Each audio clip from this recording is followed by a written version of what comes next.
ചേട്ടൻ വിളിച്ചാണ് നിഖിൽ ഞാൻ സ്റ്റാർ സിംഗർ എന്നാണ് വിളിക്കുന്നത്. ഇപ്പൊ ഒരു പാട്ട് പഠിക്കും. അപ്പൊ ഞാൻ കറക്റ്റ് പറ്റുന്നതാണ് കറക്റ്റ് ഒരു എങ്കിലോ വെച്ചാ ചെടി കൊണ്ട് പഴുത്ത് star singer.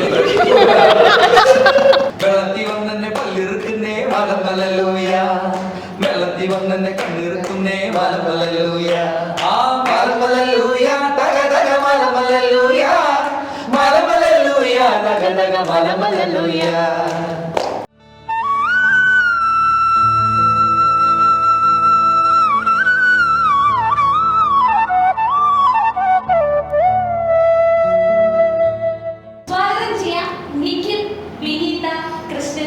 Sudarshan and Roshan, എല്ലാവർക്കും നമസ്കാരം. ഒരുപാട് കാലത്തിന് ശേഷമാണ് നിങ്ങളൊക്കെ കാണുന്നത്. ഞങ്ങൾ കണ്ട സ്ക്രീനിൽ ഞാൻ കുഞ്ഞായിരുന്നു ആ സമയത്തൊക്കെ, സ്കൂളിൽ പഠിക്കുന്ന സമയത്തായിരുന്നു നിങ്ങളെ കണ്ടതൊക്കെ. അതിനുശേഷം നിങ്ങളുടെ അവിടെ ഇരിക്കുകയാണ്. അപ്പോൾ അടുത്ത ചോദ്യം ചോദിച്ചോളൂ വൈശാൽ. മലയാളികൾ ആദ്യമായിട്ട് റിയാലിറ്റി ഷോയെ പറ്റി അറിയുന്നത് നിങ്ങളോട് ഞാൻ അടക്കമുള്ളവർ ആദ്യമായിട്ട് കാശൊക്കെ നോക്കി വോട്ട് ചെയ്യുന്നത് നിങ്ങൾക്ക് വേണ്ടിയിട്ടാണ്. അപ്പോൾ അതുപോലെ അങ്ങനത്തെ ഒരുപാട് അനുഭവങ്ങൾ, പുതിയ അനുഭവങ്ങൾ, അതൊക്കെ നിങ്ങൾ കൊണ്ടുതന്നാണ്. മലയാളികളുടെ ആദ്യത്തെ റിയാലിറ്റി ഷോ കുഞ്ഞുങ്ങളെ നിങ്ങളാണ്. ഏകദേശം 17 വർഷത്തോളമായി സീസൺ ഫസ്റ്റ് കഴിഞ്ഞിട്ട്. എന്ന് വെച്ചാൽ അന്ന് ജനിച്ച കുട്ടികൾക്ക് വോട്ടാവകാശം കഴിക്കുന്നത്.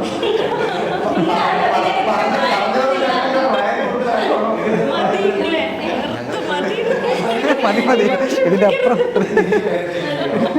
വർഷം കൊണ്ട് കഴിഞ്ഞിട്ട് ഈ വർഷത്തിനിടയിലെ വിശേഷങ്ങൾ പ്രധാനപ്പെട്ട മാറ്റങ്ങൾ വന്നിങ്ങനെ എവിടെയായിരുന്നു നിങ്ങൾക്ക് ഇത്രയും കാലം?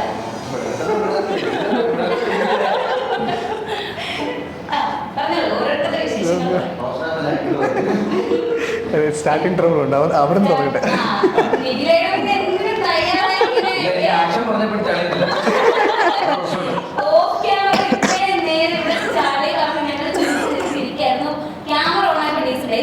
അനുവദിക്കുന്ന ഒരു കാര്യമല്ല.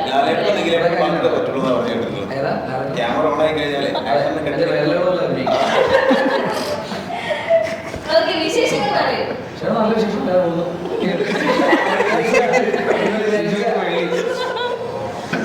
ഒരാഴ്ച പ്രോഗ്രാം കണ്ടിന്യൂസ് ആയതുകൊണ്ട് ഇപ്പൊ വെള്ളിയൊക്കെ അടിക്കുന്നത് ഇപ്പോൾ ഞങ്ങൾ ഇവിടെ തന്നെ ഉണ്ട്. ഞങ്ങളിടയ്ക്ക് കൂടാറുണ്ട് കാര്യങ്ങളുണ്ട്. പക്ഷേ പുതിയ പിള്ളേരൊക്കെ വന്ന പിന്നെ ഞങ്ങൾ കുറച്ചൊന്ന് മാറി. കാരണം ഞങ്ങൾ മാത്രം രക്ഷോട്ട്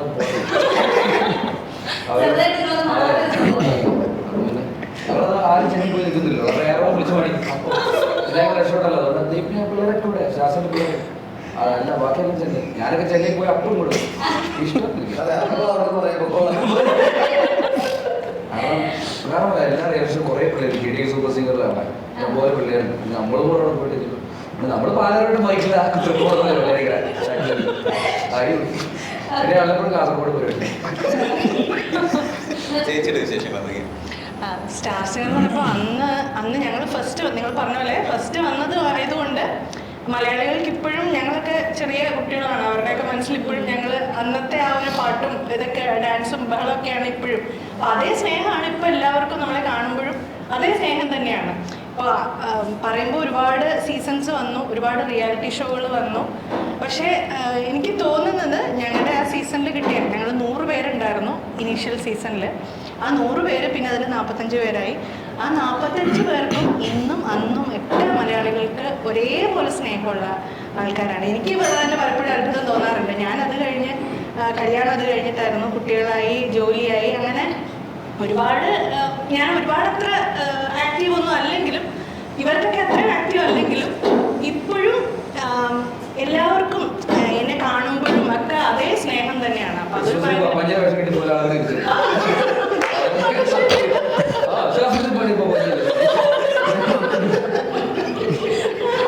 ശരിയാണ്. നമ്മൾ എവിടെ പോയാലും ആൾക്കാർ നമ്മളെ ഇപ്പോഴും തിരിച്ചറിയുന്നു എന്നുള്ളത് ഒരു വലിയ സന്തോഷം തന്നെയാണ്. അതെനിക്ക് തോന്നുന്നു ഞങ്ങളുടെ സീസണിൽ മാത്രം കിട്ടിയ ഒരു ഭാഗ്യമാണത്.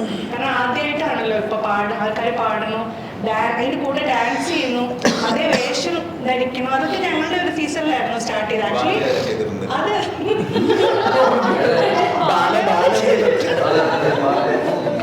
അപ്പൊ ഇതിനു മുമ്പും ഒരുപാട് റിയാലിറ്റി ഷോസ് ഒക്കെ വന്നിരുന്നു. പക്ഷെ ഞങ്ങളുടെ സീസണിലാണ് പാട്ടും ഡാൻസും ഈ അതിന്റെ കോസ്റ്റ്യൂംസ് ഒക്കെ ഇട്ടിട്ട് ഞങ്ങൾ ചെയ്യാത്തൊന്നും ഉണ്ടായിരുന്നില്ല അല്ലേ. എന്ത് ചെയ്യുമായിരുന്നു ആ സമയത്ത്.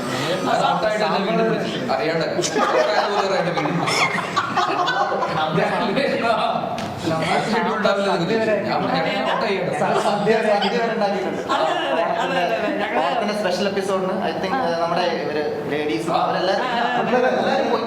ഞാൻ ഔട്ടായി കഴിഞ്ഞിട്ട് നോ വിളിച്ച് കറക്റ്റ് ഷെഡ്യൂൾ നമ്മളവിടെ എല്ലാത്തിലും ചെയ്യാന്നൊക്കെ പറയില്ലേ. അപ്പൊ എന്ത് ഇപ്പൊ 100ാമത്തെ എപ്പിസോഡ് വന്നാലും ഗസ്റ്റുകൾ വരും, പക്ഷെ പരിപാടി എല്ലാം നമ്മൾ തന്നെ ചെയ്യാം. അപ്പൊ ഈ പറഞ്ഞ പോലെ ഇപ്പൊ വൈശാഖ് പറഞ്ഞ പോലെ 100ാമത്തെ എപ്പിസോഡാണെന്ന് തോന്നുന്നത് ഞങ്ങൾ ബാലവരെ അവതരിപ്പിച്ചു. ഞാൻ വിദൂഷകനായിട്ടൊക്കെയാണ്. അതുപോലെ മറ്റേ ഓണത്തിന്റെ പരിപാടി ഞങ്ങൾ പുലികളി വേഷം കെട്ടിട്ടുണ്ട് ഞങ്ങൾ രണ്ടുപേരും. അപ്പൊ ഞങ്ങൾക്ക് എനിക്ക് തോന്നുന്നത് ഞങ്ങൾക്ക് എന്തും ചെയ്യാനുള്ള, പക്ഷെ അന്നൊക്കെ അത് ചെയ്യുന്നത് ഭയങ്കര ഫണ്ണായിരുന്നു. ഇപ്പൊ അതൊക്കെ അതിന്റെ വീഡിയോസ് ഒക്കെ ഇടയ്ക്കൊക്കെ ചിലടത്തൊക്കെ കാണാറുണ്ട്. ഭയങ്കര സന്തോഷമുണ്ട്. പിന്നെ ഈ പറഞ്ഞ പോലെ ഞങ്ങളെല്ലാവരും ഇപ്പൊ നിങ്ങൾ കാണുന്ന ഒരു ഞങ്ങളുടെ ഒരു അതൊക്കെ ആ ഒരു ടുഗദർനെസ് ഉണ്ടല്ലോ, ഫാമിലി എന്നുള്ള ഒരു അതിപ്പോഴും ഞങ്ങൾ എല്ലാവരുടെയും മനസ്സിലുണ്ട്. നിങ്ങളുടെ മാത്രം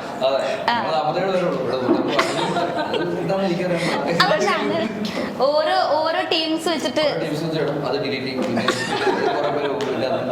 അതൊക്കെ ചുമ്മാ കയറ്റി പറയണോ. എന്തായാലും ആകാശം ആരും വിളിച്ച ആരും ഉണ്ടാകും. അർജന്റ് കാര്യം പറഞ്ഞ ആരും ഗ്രൂപ്പ് പക്ഷെ എല്ലാവരും ഓരോരുത്തരുടെ പുതിയ പാട്ടൊക്കെ ഇറങ്ങുമ്പോഴും ഒക്കെ അങ്ങോട്ടും ഇങ്ങോട്ടും ഒക്കെ എല്ലാവരും നന്നായി സപ്പോർട്ട് ചെയ്യാറുണ്ട്. അതൊക്കെ എപ്പോഴും ഉണ്ട്. ആ ഒരു ഹോംലി ഫീൽ, ഞങ്ങളെല്ലാവരും ഒരു ഫാമിലി എന്നുള്ള ഒരു അതെല്ലാവരുടെയും മനസ്സിൽ ഇപ്പോഴും ഉണ്ട്. നീലായിട്ട് ശരിക്കും ഈ സീസണിലൊക്കെ വരുന്ന ഒരാളായിരുന്നു. കുറെ മീൻ മെറ്റീരിയലുള്ള സംഭവങ്ങളൊക്കെ കിട്ടിയിരുന്നു. കറങ്ങിക്കൊണ്ടിരിക്കുന്ന സമയത്ത് നമ്മൾ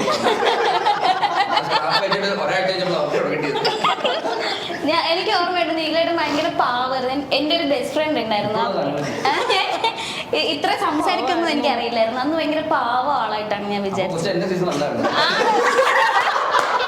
ആണ് എൻ്റെ ഒരു ബെസ്റ്റ് ഫ്രണ്ട് ഉണ്ടായിരുന്നു, ചേട്ടനെ പോലെ കാണാനുള്ള. ഞാൻ പറയുന്നത് നിന്നെ കാണാൻ നിഖിൽ രാജ് ചേട്ടനെ പോലെ ഉണ്ടെന്നൊക്കെ ഞാൻ പറയുമായിരുന്നു അവനോട്. അത് എൻ്റെ ഒരു ഫ്രണ്ട്, എൻ്റെ ബെസ്റ്റ് ഫ്രണ്ട് ആയിരുന്നു.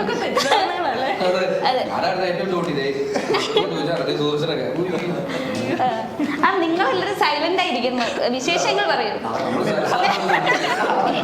ഏറിന്ന് താഴോട്ട് വരട്ടൊന്നുമില്ല. പിച്ചോട്ട് പോയിട്ട് പുള്ളിക്ക് പുള്ളിയുടെ പിച്ച് വരെ മറന്നുപോയി. ശരത് സാറിന് പിന്നെ അമ്മാരെ ആൾക്കാരത്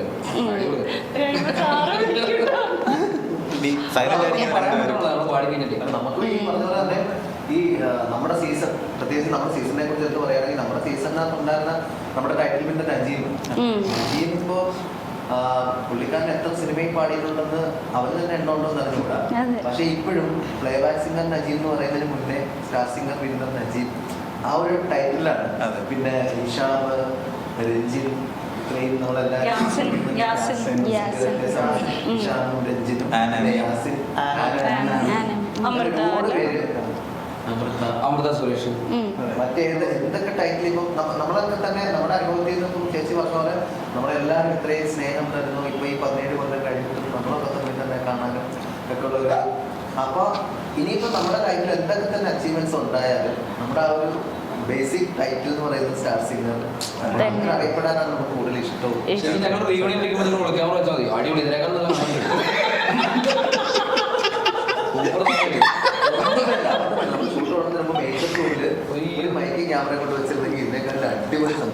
കിട്ടിയെന്നായിരുന്നല്ലേ. ഞാൻ കേട്ടായിരുന്നു കുറെ സാധനങ്ങൾ, ഞാൻ കുറെ ആഡ് ചെയ്തിട്ടുണ്ട്. ഒളിഞ്ഞു കേട്ടു ഞാൻ നിങ്ങളുടെ സംഭാഷണങ്ങൾ ഉള്ളിൽ. ചുമ്മാ പറഞ്ഞത് പേടിക്കണ്ട, ഞാൻ വെറുതെ പറഞ്ഞത്. നേരത്തെ പറഞ്ഞിട്ടുണ്ടായിരുന്നു നിങ്ങൾക്ക് നാഷണൽ അവാർഡ് കിട്ടിയാലും ഓസ്കാർ കിട്ടിയാലും ഓസ്കാർ പിന്നെ സുദർശൻ എന്ന് പറയില്ല. സ്റ്റാർ സിംഗറിന്റെയും സുദർശൻ ഓസ്കാർ ലഭിച്ചു എന്നേ പറയുള്ളൂ. അപ്പൊ സ്റ്റാർ സിംഗറിന്റെ ലേബലിൽ വിൽക്കാൻ ഇഷ്ടപ്പെടാത്ത ആൾക്കാരുണ്ട്. നിങ്ങളൊക്കെ എങ്ങനെയാ കാര്യത്തില്? അല്ലല്ല, നമുക്ക് കാരണം നമ്മളിപ്പം നമ്മുടെ ലെവൽ ഓഫ് ടാലന്റ് എങ്ങനെയാണെങ്കിലും നമ്മുടെ കാലിബർ എങ്ങനെയാണെങ്കിലും നമ്മൾ എഫേർട്ട് ഇതിനു വേണ്ടി മ്യൂസിക്കിന് വേണ്ടി എഫേർട്ട് ഇടുന്ന എങ്ങനെയൊക്കെ തന്നെയാണെങ്കിലും നമുക്കൊരു പേര് തന്നത് അല്ലെങ്കിൽ നമുക്കൊരു സ്റ്റാർട്ട് തന്നത് തീർച്ചയായിട്ടും സ്റ്റാർ സിംഗറാണ്. പണ്ട് തിരിച്ചറിവിന്റെ അളവ് ഭയങ്കര കൂടുതലായിരുന്നു. പോകുന്ന സ്ഥലത്തൊക്കെ ആൾക്കാർ തിരിച്ചറിയുന്ന സമയമുണ്ടായിരുന്നു. പക്ഷെ ഇപ്പൊ 10-16 വർഷം കഴിഞ്ഞിട്ടാണെങ്കിലും ചുരുക്കം ചില ആൾക്കാർ ഇപ്പോഴും വന്ന് ചോദിക്കുന്ന ഫസ്റ്റ് സാധനമാണ് അതെ. ആ സാധനങ്ങൾ പണ്ട് പാടിയ ആ സാധനം വിട്ട് മൂന്നേയില്ല നമുക്ക് ഭയങ്കര സന്തോഷം ഇപ്പൊ ഇത്രയും വർഷം കഴിഞ്ഞപ്പം ഇപ്പൊ റോഷൻ പറഞ്ഞ എന്താ സംഭവം ഇപ്പൊ ചിലവർക്ക് ഇത് നമ്മൾ എവിടെ കണ്ടതെന്ന് ഒരു ഓർമ്മ എവിടെ നമ്മൾ കണ്ടിട്ടുണ്ട്. അതെ. കൂടെ പഠിച്ചാണോ നാട്ടുകാരാണോ അങ്ങനെ ഒരു സാധനം വരിക. സാധനം പറഞ്ഞു എന്നാലേ അതല്ല അപ്പൊ ഞങ്ങൾ ടി വി അങ്ങനെയാണെങ്കിൽ സ്റ്റാർ സിംഗർ ആ ഒരു ഇതിലോട്ടൊക്കെ. കാരണം ഇത്ര വർഷം കഴിഞ്ഞിട്ടും ആൾക്കാർക്ക് ഓർമ്മയുണ്ട്. പക്ഷെ ഇപ്പൊ പറഞ്ഞ വർഷങ്ങൾ കഴിഞ്ഞതുകൊണ്ട് അത് ഏതായിരുന്നു എന്നുള്ളൊരു സംഭവം കിട്ടാത്തതിന്റെ ഒരു ഇതുകൊണ്ട് പക്ഷെ എല്ലാവരും ഇപ്പോഴും ആൾക്കാർ ഓർക്കുന്നുണ്ട്. ശരിയാണ്. ഞങ്ങളുടെ മുതലാളി നിങ്ങളുടെ ഫോട്ടോ കാണിച്ചെടുത്തപ്പോൾ ഒരിക്കലും ഇവന്നെ ഞാൻ എവിടെയോ കണ്ടിട്ടുണ്ടല്ലോ എന്നുള്ള രീതി ചോദിച്ചിട്ടുണ്ടായിരുന്നു. അത് ആ രീതിയിൽ തന്നെയാണോ ചോദിച്ചത്?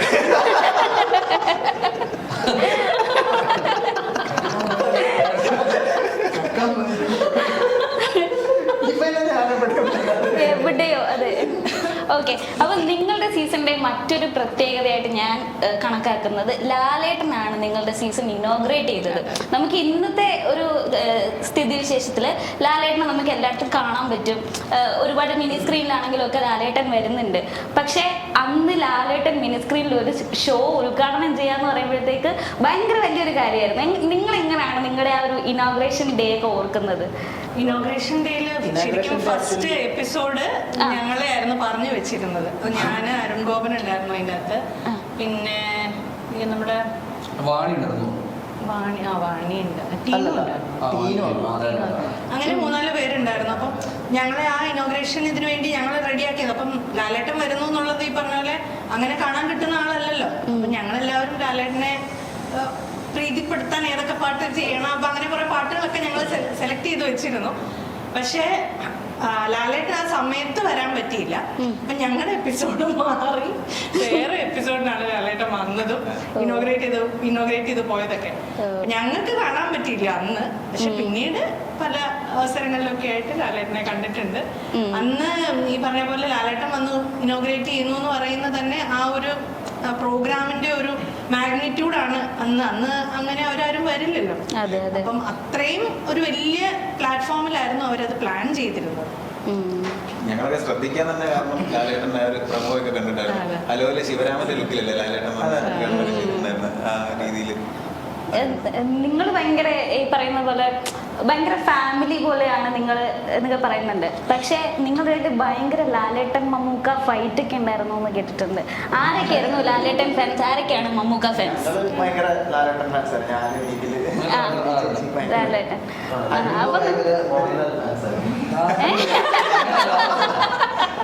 മമ്മൂക്ക ഫാൻസ് രണ്ടും അന്നത്തെ നിങ്ങളുടെ ഏജന്റ് ഭയങ്കരമായിട്ടുണ്ട്. അപ്പൊ എനിക്കിപ്പോ അന്നത്തെ ഒരു സംഭവം എന്താണെന്ന് വെച്ച് കഴിഞ്ഞാല് നമ്മുടെ നജീം ആ സമയത്താണ് മിഷൻ 98 എന്ന സിനിമയിൽ പാട്ട് പാടിയിട്ടുണ്ടായിരുന്നു. അപ്പൊ ആ സമയത്താണ് ഈ ഹലോ ഇറങ്ങിയിരിക്കുന്നത്. അപ്പൊ ഞങ്ങൾ ഈ ഭയങ്കര മോഹൻലാൽ ഫാൻസ് ആണ്.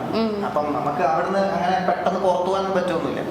അപ്പം ഈ സിനിമയിൽ ഈ നജീം പാടിയതായതുകൊണ്ട് നിങ്ങൾ ആ സിനിമ പോയി കണ്ടോന്നൊക്കെ പറഞ്ഞു. നിങ്ങൾ ആ ശരിയെന്ന് പറഞ്ഞു നേരെ ശ്രീകുമാറിനോട്ട് വെച്ച് പിടിച്ച് ഹലോ കാണാൻ വേണ്ടിയിട്ട് ഞങ്ങൾ ഏറ്റവും ദിവസത്തിന് പോയി. അത്രയും ഭയങ്കര ആരാധകരായിരുന്നു. തമാശക്കാണെങ്കിലും ഫാൻ ഫൈറ്റ്സ് ഒക്കെ ഉണ്ടായിരുന്നു അവിടെ. അത്ര അങ്ങോട്ട് ഫാൻ ഫൈറ്റ്സ് ചില സമയങ്ങളിൽ ഉണ്ടായിട്ടുണ്ട്. പക്ഷെ എന്നാലും അത്ര ഒരു ഭീകര ഫൈറ്റിലോട്ടൊന്നും പോയിട്ടില്ല.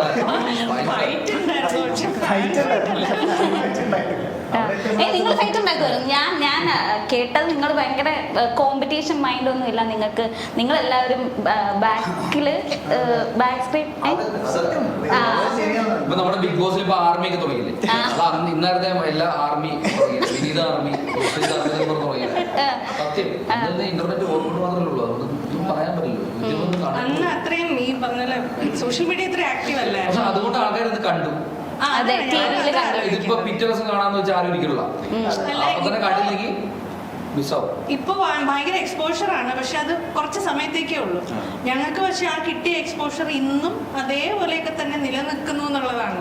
അപ്പൊ ഞാൻ വിചാരിക്കുന്ന അന്ന് ഇത്രയും സോഷ്യൽ മീഡിയ ഒക്കെ ആക്റ്റീവ് ആയിരുന്നെങ്കിൽ ഒരുപക്ഷെ നമ്മളെയൊക്കെ ആൾക്കാർ മറന്നു പോയേനെ. ഇപ്പോഴും അതിങ്ങനെ സ്ഥിരം കണ്ടുകൊണ്ടിരിക്കുന്നുണ്ട്. ഇപ്പൊ നമുക്ക് ഇപ്പൊ ഒരു ഷോ കണ്ടില്ലെങ്കിലും അത് എപ്പോഴെങ്കിലും ടി വിയിൽ വരുമ്പോൾ കാണാം, അല്ലെങ്കിൽ സെർച്ച് ചെയ്ത് നോക്കാം എന്നുള്ളൊരു ആറ്റിറ്റ്യൂഡ് ഉണ്ടല്ലോ. അന്ന് 8 മണി അല്ലെങ്കിൽ 8:30 ആവുമ്പോൾ എവിടെയാണെങ്കിലും ആൾക്കാർ വന്ന് ടിവിയുടെ ഫ്രണ്ടിൽ ഇരുന്ന് ഫുൾ ആ അരമണിക്കൂർ കാണും. കാരണം അപ്പോഴേ കാണാൻ പറ്റുള്ളൂ. പിന്നെ കണ്ണൂർ ലോറിയുടെ പോയപ്പോഴത്തേക്ക് ലോറിയിടാം തടിയൊക്കെ ലോറിക്ക് കൊണ്ടുവന്ന ചേട്ടന്മാരല്ലേ ലോഡ് കൊണ്ട്. അപ്പൊ ആ അമ്പലത്തിൽ പരിപാടിക്ക് വന്നിട്ട് മോനെ പരിപാടി ഞങ്ങള് ലോഡ് ഒതുക്കിയിട്ട് അടുത്തുള്ള വീട്ടിൽ പോയി ചോദിക്കും സ്റ്റാസിക്കൊന്ന് കണ്ടോട്ടെ എന്നിട്ട് പോയി വെച്ച് കണ്ടിരുന്നത് ഓരോരുത്തർ സന്നിധാനന്ദൻ നമ്മുടെ എല്ലാ എപ്പിസോഡും ടൈം ആവുമ്പോൾ. അപ്പൊ ഞാൻ ആദ്യം ഈ പുള്ളി താണാന്ന് ചോദിച്ചു. അപ്പൊ അവളുടെ കൂട്ടുകാരൻ മോനെ തീ നിന്റെയൊക്കെ എപ്പിസോഡ് കണ്ടു എവിടെയൊക്കെ വണ്ടി കണ്ടത്. അപ്പൊ ഞാൻ ശരിയാട്ടോ സിനിമ ചേട്ടൻ ആ സമയത്ത് നമ്മൾ വിളിച്ചിട്ടുണ്ടായിരുന്നു ഓരോ പാട്ടുകളൊക്കെ കേട്ടിട്ട്. അപ്പോൾ സാറ് പറഞ്ഞിട്ടുണ്ട് ഇത് ഞാൻ ആ സമയം വരെ ഷൂട്ട് വെക്കുള്ളെന്ന്. എൻ്റെ ഷെഡ്യൂളിൽ ആ സമയത്തിനുള്ളിൽ തീർക്കണം. 8 മണി കഴിഞ്ഞ് കഴിഞ്ഞാൽ ഞാൻ ഇത് കണ്ടിട്ടേ പിന്നെ അടുത്ത ഇതിന് വരുള്ളൂ എന്ന് അങ്ങനെയൊക്കെ പറഞ്ഞു കേട്ടിട്ടുണ്ട്. ആൾ തന്നെ പറഞ്ഞിട്ടുണ്ട്. അതേപോലെ എല്ലാവരുടെയും വിജയം സ്റ്റാർ സിംഗർ സീസൺ ഫസ്റ്റ് നിങ്ങളുടേതാണ്. അതിന് മുന്നേ ഒരു സീസൺ ഉണ്ടായിരുന്നു. അത് പക്ഷേ ഒരു വിജയമായിരുന്നില്ല. വിജയം എന്ന് പറഞ്ഞാൽ നിങ്ങളായിരുന്നു. ആദ്യത്തെ സ്റ്റാർ സിംഗർ പരാജയപ്പെട്ട് 2ാം സീസൺ തുടങ്ങിയ സമയത്ത് വലിയൊരു പ്രത്യേകത ഉണ്ടായിരുന്നു. അന്ന് ഏറ്റവും വലിയൊരു ജനകീയ പരമ്പരയായിരുന്നു കടമറ്റത്ത് കത്തനാര്, മാന്ത്രികൻ, മഹാമാന്ത്രികൻ. അപ്പം അതിന്റെ TRP ഒക്കെ ഭേദിച്ചിട്ട് സ്റ്റാർ സിംഗർ കുതിച്ചൊരു സമയം ഉണ്ടായിരുന്നു. അതിന് നിങ്ങൾക്ക് ഏഷ്യാനെറ്റ് ഒരു ഇവന്റിൽ എന്തോ ഒരു ഹോട്ടലിലൊക്കെ വിരുന്നൊക്കെ തന്നിട്ടുണ്ടെന്നൊക്കെ പറഞ്ഞിട്ടുണ്ട്. ആ അനുഭവമൊക്കെ എങ്ങനെയായിരുന്നു? അത് പറഞ്ഞ സെക്കൻഡ് ഷെഡ്യൂളോ തേർഡ് ഷെഡ്യൂളോ അല്ലല്ല മസ്കറ്റ് ഹോട്ടൽ വെച്ചിട്ട്. അപ്പൊ ഇതാണ് സംഭവം നമുക്ക് അറിയില്ല. അപ്പൊ നമ്മളടുത്ത് എല്ലാവരും നിൽക്കുന്ന അന്ന് ഓൾമോസ്റ്റ് 40 പേരും അവരുടെ ഫാമിലി ഒക്കെ ഉണ്ടായിരുന്നു. അപ്പൊ അവർക്ക് പെട്ടെന്ന് നമുക്കിങ്ങനെ വൈകുന്നേരം ഒരു പരിപാടി ഇങ്ങനെ ഇവിടെ എല്ലാവരും വരണം മസ്കറ്റ് ഹോട്ടലിലാണ്. അപ്പൊ ഞങ്ങളെ സംബന്ധിച്ച് മസ്കറ്റ് ഹോട്ടൽ അപ്പൊ ഭയങ്കര സംഭവമാണ്. കാരണം ഞങ്ങൾ സ്റ്റേ ചെയ്യുന്നത് ഒരു പ്രിൻസ് പാലസ് എന്ന് പറഞ്ഞ ഹോട്ടലും ഇവര് സ്റ്റേ ചെയ്യുന്ന സ്ഥലത്ത് റോയൽ ഹെറിറ്റേജ് എന്ന് പറഞ്ഞ സ്ഥലത്താണ് ഇവര് നിൽക്കുന്നത്. അപ്പൊ മസ്കറ്റ് ഹോട്ടൽ അങ്ങനത്തെ അവിടെ ഭയങ്കര സംഭവമാണ്. ശരത് സാറ്, ഉഷാ ദീദി ആൻഡ് പിന്നെ എനിക്ക് തോന്നുന്നു MG സാറൊക്കെ മാത്രമേ അവിടെ നിൽക്കുള്ളൂ. അപ്പൊ ഞങ്ങൾ അവിടെയാണ് ഞങ്ങളെന്ന് പറഞ്ഞെങ്കിൽ പോയി അവിടെ എത്തിയ ശേഷമാണ് ഇത് ഇങ്ങനെ ഒരു സംഭവം ആയിരുന്നു. കാരണം അവിടെ പോയപ്പോൾ ഈ പറഞ്ഞ ഏഷ്യാനെറ്റിന്റെ മെയിൻ ശ്രീകണ്ഠ സാറ്, പിന്നെ പ്രവീൺ സാറ്, പത്മകുമാർ സാർ, ഇവരൊക്കെ ഉണ്ട്. ഇങ്ങനെ ഒരു സംഭവമായിരുന്നു എന്ന് പറയുന്നത് നമുക്കും അറിയില്ല. ഇത് ആൾക്കാർ കാണുന്നുണ്ട്, നമ്മുടെ ആൾക്കാർ വിളിക്കുന്നുണ്ട്. കാരണം എല്ലാവർക്കും നന്നായിട്ട് ഫോൺസ് ഒക്കെ വരും, എസ്പെഷ്യലി ഓരോ എപ്പിസോഡൊക്കെ കഴിയുമ്പോൾ. അപ്പൊ നമുക്ക് അറിയാം ആൾക്കാർ കാണുന്നുണ്ട് എല്ലാവരും. പക്ഷെ ഇത് ഇങ്ങനെ ഒരു സംഭവമായി എന്നൊന്നും നമുക്കറിയില്ല. പക്ഷെ ഈ ഒരു സംഭവം വന്നപ്പോഴാണ് അറിയുന്നത് ഇവരുടെ ഏറ്റവും വലിയ ഒരു റെക്കോർഡ് TRPയിലോട്ടാണ് ഇത് പോയിക്കൊണ്ടിരിക്കുന്നത്. അത് എനിക്ക് സെക്കൻഡ് ഷെഡ്യൂളോ തേർഡ് ഷെഡ്യൂളാണെന്നൊരു ഓർമ്മ. ഈ ഒരു പ്രോഗ്രാം ആക്ച്വലി അനൗൺസ് ചെയ്യുമ്പോൾ ഒരു പുതിയ സബ്ജക്റ്റ് ആയിരുന്നു. ലൈക്ക് മലയാളികൾക്ക് അധികം അറിയില്ല റിയാലിറ്റി ഷോ എന്താണെന്നുള്ളതൊന്നും. പക്ഷെ നിങ്ങൾ ധൈര്യപൂർവ്വം അതിൽ അറ്റൻഡ് ചെയ്യാനായിട്ട് ഓഡീഷൻ അറ്റൻഡ് ചെയ്തു, നിങ്ങൾ കയറി. നിങ്ങളുടെ ആ ഓഡീഷൻ അനുഭവം എങ്ങനെയാണ്? ഏത് പാട്ടാണ് നിങ്ങൾ ഓഡീഷന് പാടിയത്? ഞാൻ ആക്ച്വലി നാദബ്രഹ്മ ഓർഷോട് ഒരു പരിപാടിക്ക് വരുന്നത് തിരുവനന്തപുരത്ത്. അന്ന് ഞാൻ മൊത്തം ട്രൂപ്പിൽ നടന്ന കേരളത്തിൽ അങ്ങോട്ട് നാദബ്രഹ്മിലെ വൈചേട്ടൻ വിളിച്ചു, എടാ ഒരു പരിപാടി ഇട്ട് വന്നെന്ന് പറഞ്ഞിട്ട് ഞാൻ നാദബ്രഹ്മ ഓർഷയുടെ പരിപാടിക്ക് പോയ ആളാണ്. അപ്പോൾ ഞാൻ സ്റ്റാർ സിംഗറിൽ എനിക്ക് ആലോചില്ല. അപ്പോൾ വൈചേട്ടനോട് പറഞ്ഞു അനുവേടെ പറയണം നാളെ ഒരു ഓഡീഷൻ നടക്കുന്നുണ്ട്, നീ വേണേ വാ, നീ എന്തായാലും വൈകുന്നേരം പോയാൽ മതി. ട്രിവാൻഡ്രത്ത് വന്നു കഴിഞ്ഞാൽ വൈകുന്നേരം അവിടെ നിന്നിട്ട് കമ്പനി അടിച്ചിട്ട് നോക്കുമ്പോൾ എന്നവര് ഞാൻ കൊടുക്കുകയാണെന്ന് പറഞ്ഞാൽ ഇവരോട് തന്നെ ഓർക്കസ്ട്രയോട് തന്നെ ഞാൻ കയറി കഴിഞ്ഞാൽ എല്ലാവരും കൊടുത്തപ്പോൾ ഞാൻ ഒരു ആപ്ലിക്കേഷൻ ഇവിടെ ഞാനും പാടി. എനിക്ക് കിട്ടുമെന്ന് എനിക്കറിയില്ല. അന്ന് പാടി വാതിൽപ്പിഴവരോട് ഓഡീഷൻ, മെയിൻ ഓഡീഷൻ അല്ല, സാധാ ഓഡീഷൻ നടക്കില്ല. അത് കഴിഞ്ഞിട്ട് പിന്നെ MG സാറ് നമ്മളെ ഫോണിൽ വിളിച്ച് കൊണ്ടുപോയി. അത് കഴിഞ്ഞ് 2-3 കഴിഞ്ഞിട്ടാണ് പിന്നെ 45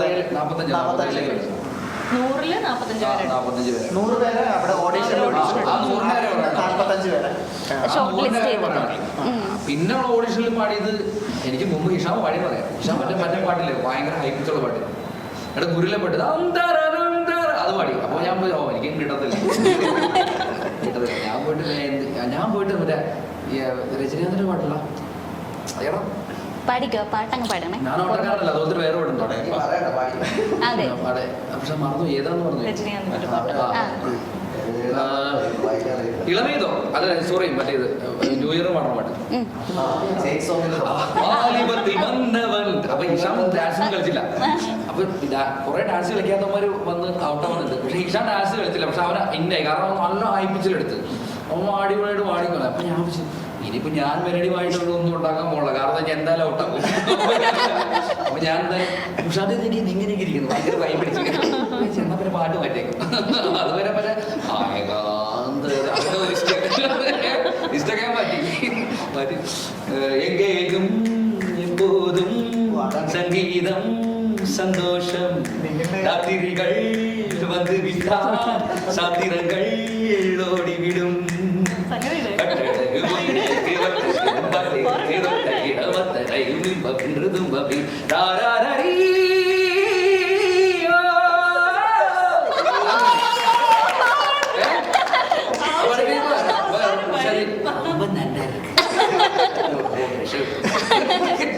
അപ്പൊ ഓക്കെ അപ്പൊ എം ജി സാർ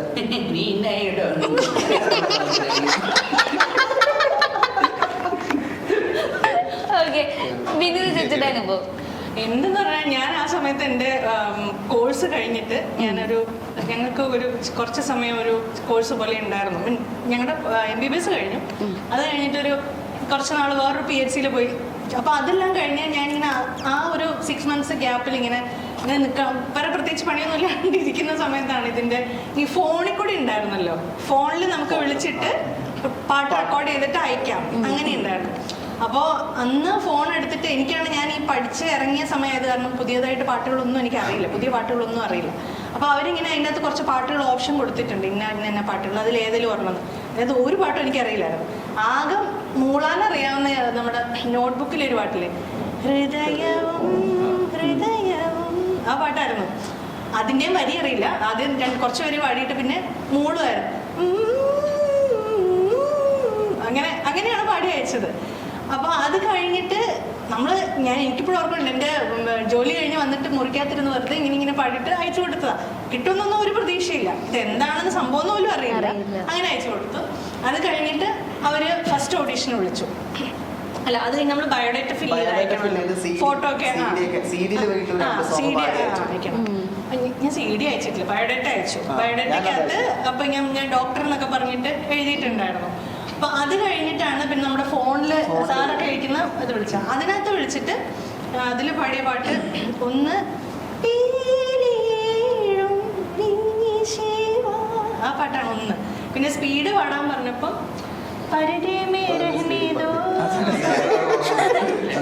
എന്തോ അവിടെ എന്റെ സെക്കൻഡ് ഓഡിഷൻ അങ്ങനെയായിരുന്നു. കാരണം ഞാൻ മാമല പാലത്തിന്റെ മുകളിൽ ചാടി കുളിച്ചോണ്ടിരിക്കുന്നു. അപ്പൊ എനിക്ക് സോളിയറിന്റെ ഫോൺ, അപ്പൊ ഒറ്റ തോർന്നുകൊണ്ടൊക്കെ നമ്മൾ ചാടുന്നത്. ചാടിക്കഴിഞ്ഞാൽ നമുക്ക് ഒരു സോളിയറിസം ഫോൺ അടിക്കുന്നു. ഞാൻ സോളിയറിസം പുതിയ ഫോൺ, മറ്റേ ഫാനൊക്കെ ഇങ്ങനെ മറ്റേ ഈപ്പൊക്കെ അടിക്കുന്നു, പറയണല്ലേ കണക്കി കൊടുക്കുന്ന ഫാൻ. അപ്പൊ അത് ആ ട്രെൻഡായിരുന്നു. ഞാനിങ്ങനെ നീന്തി കയറി ഒന്ന് ഫോൺ അടിക്കൂല്ലേ, വേണം എന്റെ ഫോൺ അടിക്കുന്നതൊക്കെ. അപ്പൊ സോളിയറിസനൊക്കെ മറ്റും വെള്ളം വീഴാനൊക്കെ വളരെ സൂക്ഷിച്ച് എടുത്തിട്ട് നോക്കുമ്പോഴേക്കും ഞാൻ ഈ മുങ്ങി ചാടി കൊണ്ട് എനിക്ക് മൂക്കടഞ്ഞ ഇങ്ങനെയൊക്കെ. അപ്പൊ അജയ് ചേട്ടൻ വിളിച്ചാണ്, ആണെങ്കിൽ ഞാൻ സ്റ്റാർ സിംഗർ എന്നാണ് വിളിക്കുന്നത്, ഇപ്പൊ ഒരു പാട്ട് പഠിക്കും. അപ്പൊ ഞാൻ കറക്റ്റ് പറ്റുന്നതാണ് കറക്റ്റ് ഒരു എൻജോടെ വെച്ചാ ഞാൻ മറ്റേ പാലത്തിന് പോലെ ഡൈവൊക്കെ അടിച്ചിട്ടേ മൂക്കിൽ ഇവിടെയൊക്കെ വെള്ളം കയറിയിരിക്കുക. എനിക്ക് ചേച്ചി സെക്കൻഡ് ഓപ്ഷൻ ആരും പറഞ്ഞോ, അവിടെ ഞാൻ പാടി നീർക്കുളങ്ങൾ പിന്നെ വേറെ ഒന്നും പാട്ട് പാടി. അപ്പൊ തിരുവനന്തപുരത്തേക്ക് വരും, നിങ്ങൾ സെലക്ട് ആയിട്ടുണ്ട്, 45 പേര് 47 പേര്. അതെ അതെ, അത് ചേച്ചി പറഞ്ഞ ഞാൻ ഓർത്തത്. അപ്പോൾ അത് പാടി കഴിഞ്ഞിട്ട് ഇത് പറഞ്ഞാലും അത് കഴിഞ്ഞ് 2 ദിവസം കഴിഞ്ഞപ്പോൾ 100 പേരിൽ ഒരാളാന്ന് പറഞ്ഞു വിളിച്ചു. പക്ഷെ പിന്നീട് ഈ പ്രോഗ്രാം ഒക്കെ സ്റ്റാർട്ട് ചെയ്ത് കഴിഞ്ഞ് നമ്മുടെ അജയൻ സാറായിരുന്നു ഞങ്ങളുടെ പ്രൊഡ്യൂസറായിരുന്നു, ഡയറക്ടർ പ്രൊഡ്യൂസർ. അപ്പോൾ പുള്ളി എന്നോട് പറഞ്ഞത്, ആദ്യത്തെ ആ വോയിസ് ഫോണിൽ അയച്ചിട്ടുണ്ടായിരുന്നില്ലേ, അത് കേട്ടപ്പോൾ ഞങ്ങളടുത്ത് അത് കുപ്പയിലിട്ടായിരുന്നു. പക്ഷെ അത് കഴിഞ്ഞിട്ട് ഞാൻ ഇത് അയച്ചല്ലോ, അയച്ച സമയത്ത് അതിനകത്ത് ഡോക്ടർ എന്നൊരു സാധനം കണ്ടോണ്ടാണ് അന്ന്. അപ്പം ഡോക്ടർ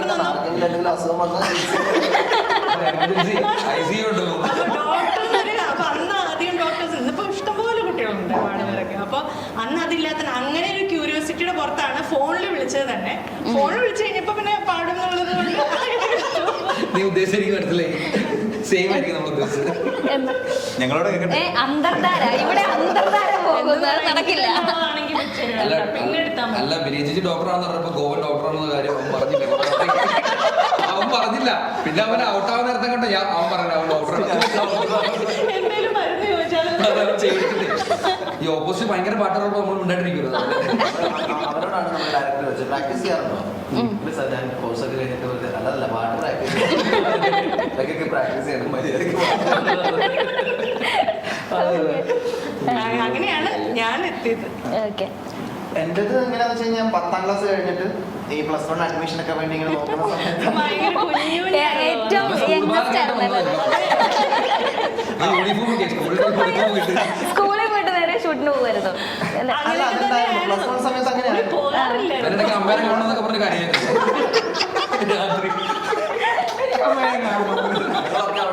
ആകെ 14 വയസ്സാണ്, 15 14 വയസ്സ്. ഇവരാണ് നമ്മുടെ ഏറ്റവും കൊച്ചതാണ് കിച്ചണിലാണ് വിളിക്കുന്നത്. ഇവരുടെ ഇടയ്ക്ക് അമ്മേ എന്നൊക്കെ എനിക്ക് അമ്മേനെ കാണണം. ആ കഥ ഞാൻ കേട്ടിട്ടുണ്ട്. കൂട്ടത്തിലെ ഏറ്റവും യങ്ങസ്റ്റ് ആയിട്ട് നിങ്ങൾ പെറ്റായിട്ടാണ് കൊണ്ടുവരുന്നതെന്നും ചേട്ടന്മാരും ചേച്ചിമാരും ബാക്കിയുള്ള കുറച്ച് പേർക്ക് ഗോപികമാരുടെ കണ്ണനായിരുന്നു. അത് സത്യമാണ്. കുഞ്ഞായിരുന്നു ഇവര് എവിടെ എൻട്രി പോകാൻ പറഞ്ഞതാ. ഇവർ എല്ലായിടത്തും പോവാം. സെക്രട്ടറിയിൽ വരെ പോവാൻ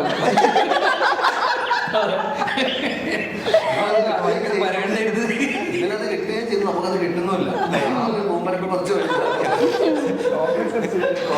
ഇതിനെപ്പറ്റി താങ്കൾക്ക് എന്താ പറയുന്നത്? അപവാദമാണോ അല്ല സത്യമാണോ? ഈ കരഞ്ഞൊക്കെ കാരണം ഈ പറഞ്ഞ പോലെ 10ാം ക്ലാസ് ആയിരുന്നു. അത് കഴിഞ്ഞ് വന്നു. പിന്നെ ഇവരുടെ ഏറ്റവും വലിയൊരു സംഭവം എന്ന് വെച്ച് കഴിഞ്ഞാൽ ഇവര് ഇപ്പൊ എന്നെക്കാൾ ഒരു 3-4 വയസ്സ് ആണ് മൂത്തെങ്കിൽ അവർ ആ ഒരു എൽഡറാണ്. ആ ബഹുമാനം നമ്മള് പേരിനെ വിളിക്കപ്പെടും. അപ്പം ഇപ്പൊ നമ്മളവിടെ വെച്ച് കഴിഞ്ഞാൽ ഒരു വയസ്സ് ഒരു 6 മാസം മൂത്ത ആളെ പോലെ പേര് വിളിച്ചാൽ ചിലർക്ക് പറ്റില്ല.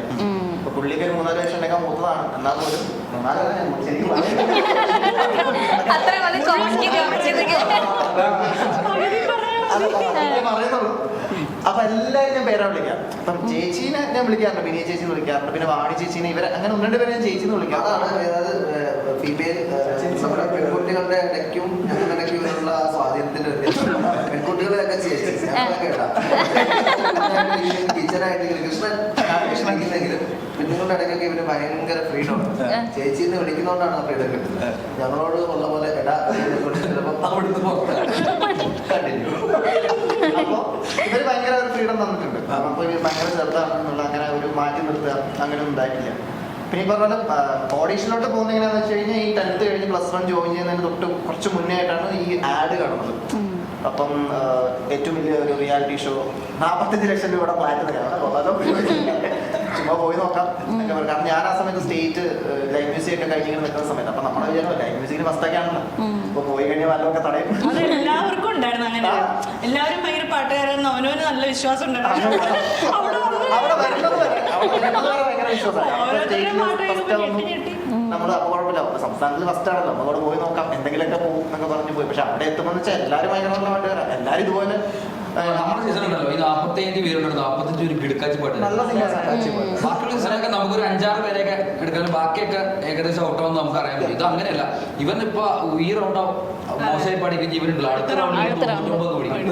പിന്നെ അടുത്ത റൗണ്ടിൽ ഭയങ്കര മോശമായിട്ട് പോയിട്ട് പിന്നെ അടുത്ത റൗണ്ടിൽ വീണ്ടും പാട്ടുമായിട്ട് യാതൊരു ബന്ധമില്ലാതെ കുറെ കാലം ജീവിച്ചിട്ട് ഒറ്റയടിക്ക് ഒരു കോളേജിൽ നിന്ന് ഡീബാർ ചെയ്യപ്പെട്ട് അത് ലീവിന് പോയത്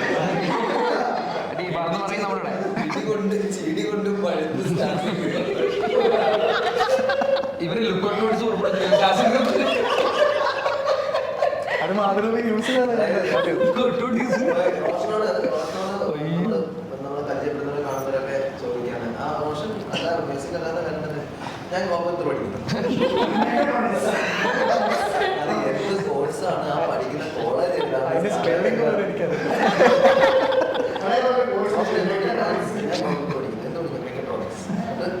കോഴ്സ് കംപ്ലീറ്റ് ആവുന്നതിന് മുമ്പ് സീനിയേഴ്സുമായിട്ട് റാങ്കിങ്ങിന്റെ പേരിൽ ഇഷ്യൂ ഉണ്ടായി, ഇടി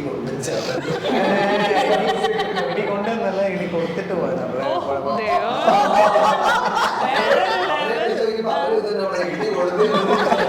ഇല്ല അത് ബേസിക്കലി ഓഡീഷൻ കാണുമ്പോഴേ അറിയായിരുന്നു യാതൊരു എവിടുന്നോ പെട്ടെന്ന് ചാടി കയറി വന്നാലും ഒരു ബന്ധവും കുറെ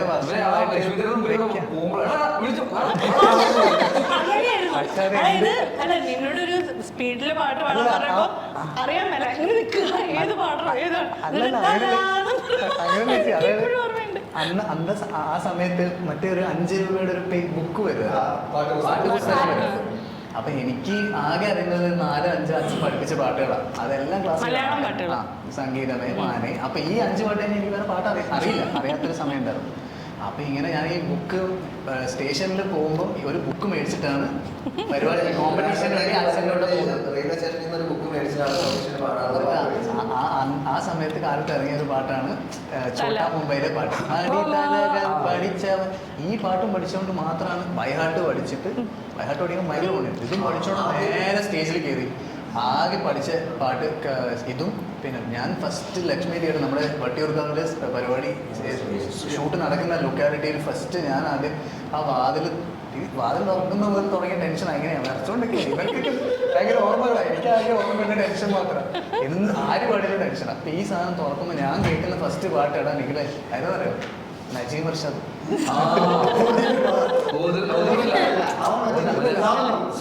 അല്ലല്ല സോന സോന മേരാ സോന ഇങ്ങനെ ഒരു ഹിന്ദി പാട്ട്.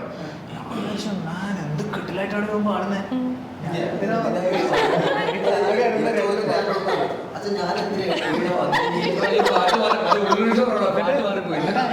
അങ്ങനെ കയറി ഞാൻ ഫസ്റ്റ് പാട്ട് ദീദി ഒക്കെ ഉള്ളത് ഒരു ഹിന്ദി പാട്ട് പാടി, അജ്നബി പാട്ട്. ഞാൻ കുറച്ച് വർഷം ഡൽഹിയിലുണ്ടായിരുന്നു. അപ്പം ഞങ്ങൾ ഹിന്ദി കുറച്ച് ഓക്കെ ആയിട്ട് ഞങ്ങൾ സംസാരിച്ച് കണ്ടിന്യൂ ചെയ്തിട്ടുണ്ട്. അപ്പം അങ്ങനെ അജ്നബി പാടി കഴിഞ്ഞപ്പോൾ ഒരു ഫാസ്റ്റ് പാട്ട് പാടും. ഫാസ്റ്റ് പാട്ട് പാടിയപ്പോഴാണ് ഈ ഒരു സാധനം തല എന്ന് പറയുന്നത്. അപ്പോൾ ഓർക്കസ്ട്ര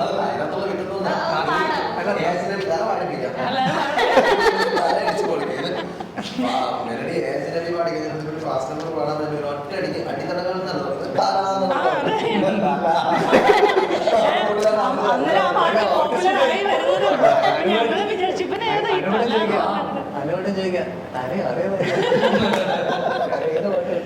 കാരണം ഞങ്ങളുടെ ഓഡിഷൻ ഏകദേശം ആ ഒരു മാർച്ച് സമയത്താണ് നടക്കുന്നത്. എനിക്കും ചോട്ടാകുമ്പോൾ ഏപ്രിലാണ് പടം. അങ്ങനെയാണ് ഈ പാട്ട് പാടി. പക്ഷെ എന്തോ ഭാഗ്യം, ആരുടെയോ ഭാഗ്യം.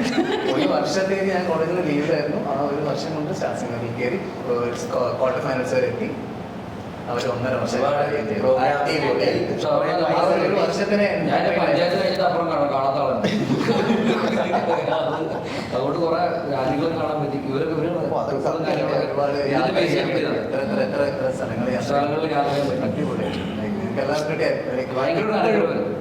എപ്പോഴും എത്ര വർഷം എപ്പോഴും പോകാൻ പറ്റും. പ്രൊഫഷണൽ ലൈഫിൽ തന്നെ കുറച്ചൊരു 3-4 വർഷം മുന്നേ പ്രൊഫഷൻ എല്ലാവരും പേടിപ്പിച്ചായിരുന്നു നന്നായിട്ട്.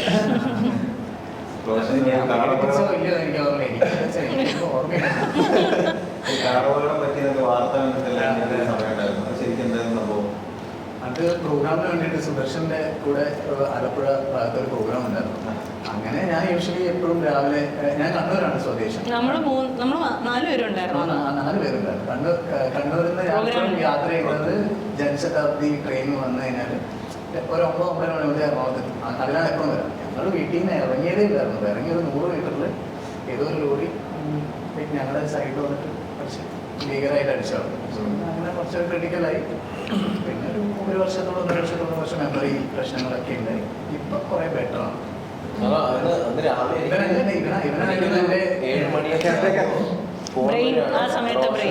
ആക്സിഡന്റ് പറ്റി സെയിം. അപ്പം എനിക്ക് ഒരു വളരെ കുറച്ച് നാള് മുന്നെയാണ് ബാലുചേട്ടന്റെ കാര്യം.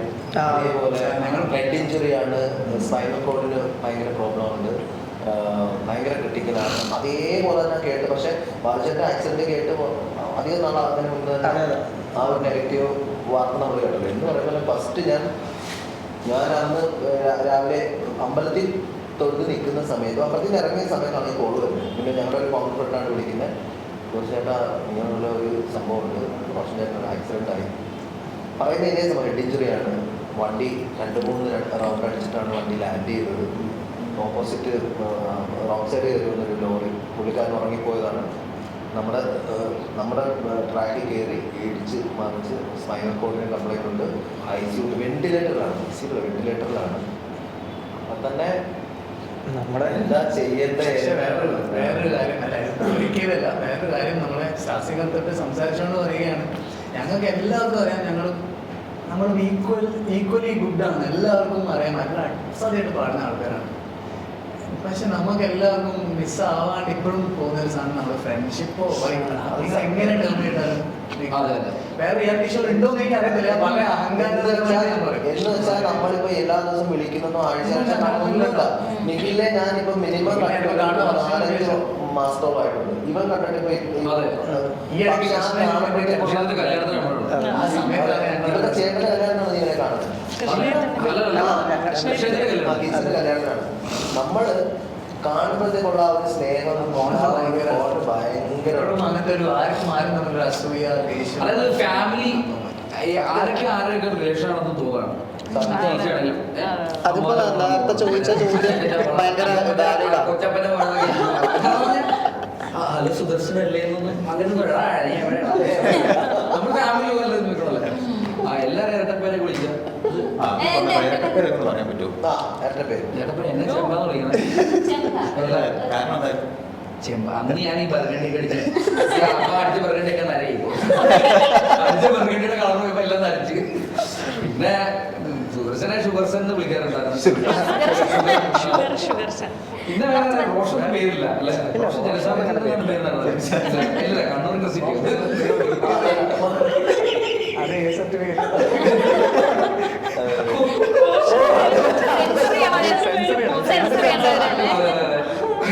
ചെമ്പൻ കേട്ടോ ഞാൻ ശാന്തബന്ധത്തിന് പ്രവേശിക്കുന്ന ഒരു സ്വഭാവം അതെ ചെമ്പം മറ്റേ കലാമണിയാണ്. എന്നാ പിന്നെ പാടും. മലമലലൂയ തകതക മലമലലൂയ മലമലലൂയ തകതക മലമലലൂയ വെള്ളത്തി വന്നെ പല്ലിറുക്കുന്നേ മലമലലൂയ വെള്ളത്തി വന്നെ കണ്ണിറുക്കുന്നേ മലമലലൂയ ആ മലമലലൂയ തകതക മലമലലൂയ മലമലലൂയ തകതക മലമലലൂയ. ഇപ്പം സുദർശൻ ചേട്ടൻ ഇത് കഴിഞ്ഞിട്ട് നമ്മള് സരിഗമപയില് ജൂറി ആയിട്ട് കണ്ടിട്ടുണ്ടായിരുന്നു. ആ ഒരു എക്സ്പീരിയൻസ് എങ്ങനെ ഉണ്ടായിരുന്നു? ഒരു റിയാലിറ്റി ഷോയിലെ കണ്ടസ്റ്റന്റ് ആയിരുന്നു, പിന്നീട് ഒരു റിയാലിറ്റി ഷോയിലെ ജൂറി ആയി. എങ്ങനെ ഉണ്ടായിരുന്നു ആ ഒരു എക്സ്പീരിയൻസ്? കൊണ്ടിരുത്തില്ല കാരണം പാട്ട് പഠിക്കാൻ കേട്ടിട്ട് പഠിക്കാൻ വേണ്ടി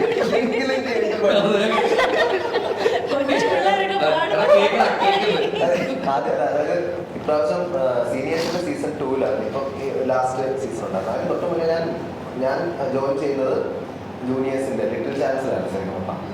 അപ്പം ഈ പറഞ്ഞ പോലെ കൊച്ചു പിള്ളേരെങ്കിലും പറഞ്ഞ കേട്ടിട്ട് പഠിക്കും. ശരിക്കും പറഞ്ഞാൽ അതൊരു ഭയങ്കര അനുഭവമാണ്. അവര് കുട്ടികൾ പാടുന്ന കാണുമ്പോഴത്തേക്കും അല്ലെങ്കിൽ ഓഡിഷനോട് നിൽക്കുന്ന അവർ പെർഫോം ചെയ്യുന്നതൊക്കെ കാണുമ്പോഴത്തേക്കും നമ്മളന്ന് അനുഭവിച്ച ആ ടെൻഷൻ, ഒരു വിഷമം. ഇപ്പം ഈ ലാസ്റ്റ് സീസണിൽ അവന് സെലക്ഷൻ കിട്ടിയില്ലെന്ന് തോന്നുന്നു. പുള്ളി എന്നോട് ഇങ്ങനെ പാടിയപ്പോഴത്തേക്ക് ഭയങ്കരമായിട്ട് കൊണ്ടാടുന്നിട്ട് അപ്പം നമുക്ക് എന്താ ഇപ്പം പാടുന്നതിനകത്തൊരു പ്രശ്നം ഉണ്ടെങ്കിൽ നമുക്ക് ഒരു കാരണവശാലും സെന്റിമെന്റ്സ് നോക്കിയിട്ട് നമുക്ക് ഒരിക്കലും ഒരാളെ ഇത് ചെയ്യാൻ പറ്റത്തില്ലല്ലോ. അവൻ പറഞ്ഞു ഞാൻ വെളുപ്പിനെ 3 മണിക്കാണ് എറണാകുളം റെയിൽവേ സ്റ്റേഷനിൽ വന്നത്. അവിടെ തന്നെ ഫ്രഷപ്പായി ഡ്രസ്സൊക്കെ മാറി വന്നാണ്. അപ്പം തൊണ്ടയ്ക്ക് ആരെ പോയില്ല, ഉറങ്ങാൻ പറ്റിയില്ല.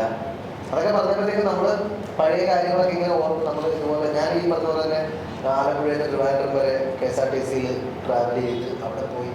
അങ്ങനെ അവിടെ നിന്ന് ഇപ്പം എന്ന് പറഞ്ഞാൽ നമുക്ക് ഏത് നാട്ടിൽ ചെന്നാലും ഫ്രണ്ട്സ് ഇഷ്ടം പോലെ ഉണ്ട്. അപ്പം നമുക്ക് എവിടെ വേണമെങ്കിലും പോകാം, താമസിക്കാം, എത്ര ദിവസം വേണമെങ്കിലും നിൽക്കാം, അങ്ങനെയൊക്കെയുള്ള. അപ്പം ഞാൻ അവിടെ ഈ കോഫി ഹൗസിൽ പോയിട്ടാണ് ദിവസം മാറിയത്. അപ്പം അതൊക്കെ ഞാനുള്ളൂ. പക്ഷേ എങ്കിലും ദിവസമായ സമയത്ത് എനിക്ക് സെലക്ഷൻ കിട്ടിയിരുന്നു. അങ്ങനെ കൊടുക്കാൻ പറ്റില്ല. അങ്ങനെയൊക്കെയുള്ള കുറേ കാര്യങ്ങൾ. പിന്നെ നമ്മളിപ്പം ഓരോ കുഞ്ഞു പിള്ളേരുടെ കയ്യിൽ നിന്നാണെങ്കിൽ നമുക്കും പഠിക്കാൻ ഒക്കെ ഒരുപാടുണ്ടല്ലോ. അതുപോലെ ജൂറി നമ്മൾ പലരും ഒരു പാട്ടിനെ സമീപിക്കുന്നത്, പഠിക്കുന്നത്, അതിൽ നിന്ന് നമുക്ക് എന്താ കിട്ടുന്നത് അത് ഒന്ന് തന്നെയാണ്. പക്ഷെ നമ്മൾ ആ പാട്ടിനെ സമീപിക്കുന്ന രീതി വേറെയാണ്. കുഞ്ഞു കുട്ടികളാണെങ്കിലും പുതിയതായിട്ട് പഠിക്കുന്നവരാണെങ്കിലും ഓരോരുത്തരുടെ ആ മ്യൂസിക്കിനോടുള്ള അപ്രോച്ച് നമുക്ക് മനസ്സിലാക്കാൻ പറ്റും. അതൊക്കെ തന്നെയാണ്.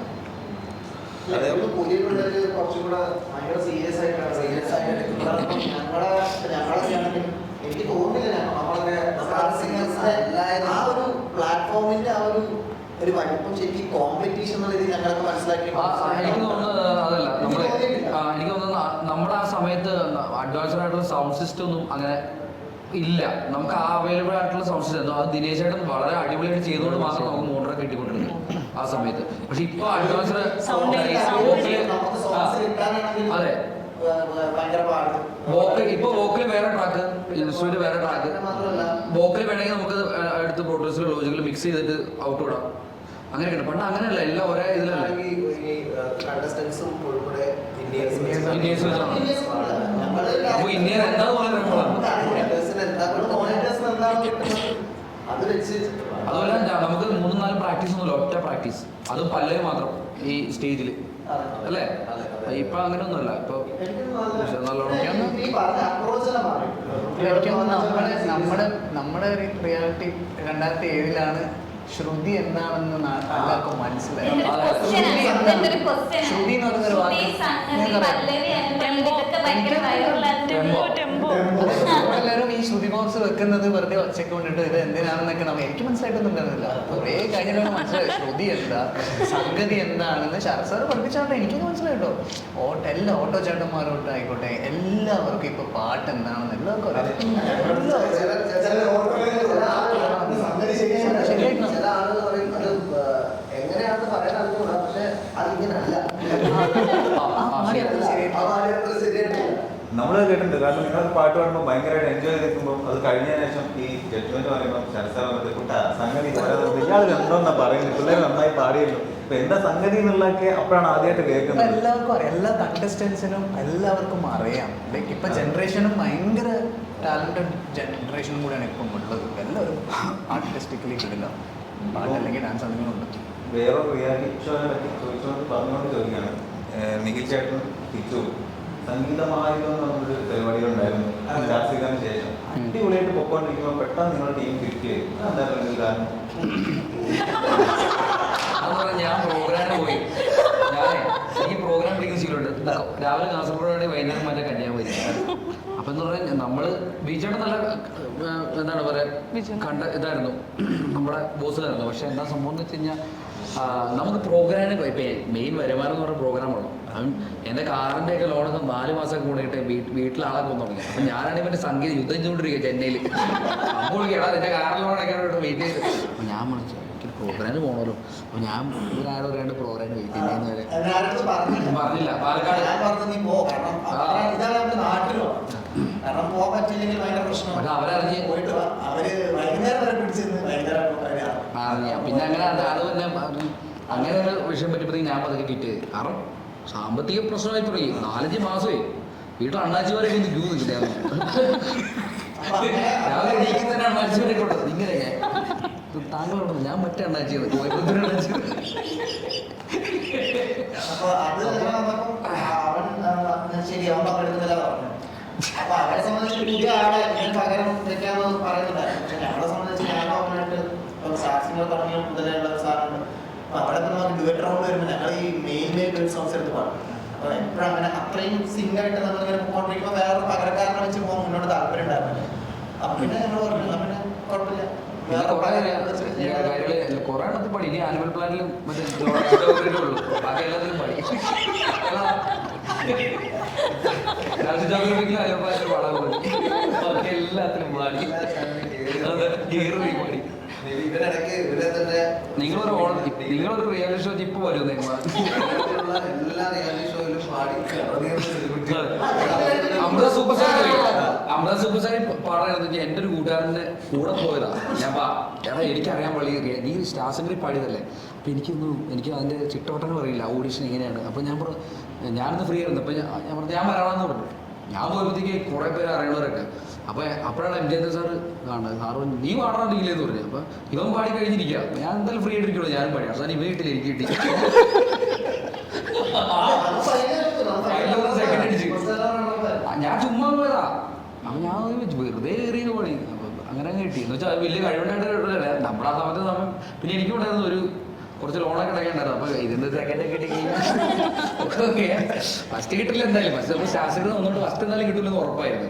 കാരണം സ്റ്റാർ സിംഗറിൽ വന്നാണല്ലോ. പിന്നെ അങ്ങനെ ഫേമായ ഒരാൾക്ക് വേറൊരു ചാനൽ ഇങ്ങനെ കൊടുക്കുമല്ലോ. എന്നാലും സെക്കൻഡ് തേടോ എന്തെങ്കിലും കിട്ടണ്ടേ, വണ്ടി കാശായില്ല. സത്യമാണ്, ഞാൻ അതിന് പണിക്കൊടുത്ത് കാശിന് അത്യാവശ്യമായിട്ട് കൊടുത്ത് തന്നെയാണ് സത്യമാണ്. കാരണം എന്ന് വെച്ചാൽ ആ സമയത്ത് നല്ല എന്താ ലോണടിയായിരുന്നു, ലോണടി. അവിടെ നിന്ന് എടുത്തിട്ട് ഇവിടെ ഇറക്കി, ഇവിടെ നിന്ന് എടുത്തിട്ട് ഞാൻ ഇനി മറ്റേ ഇവിടെ നിന്ന് കടം മേടിക്കുള്ളൂ, ബാക്കി എല്ലായിടത്തും പോയി മറ്റേ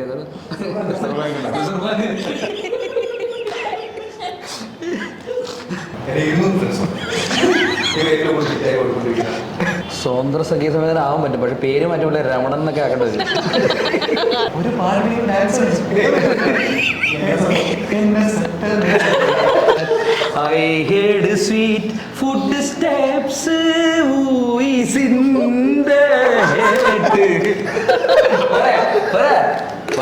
head?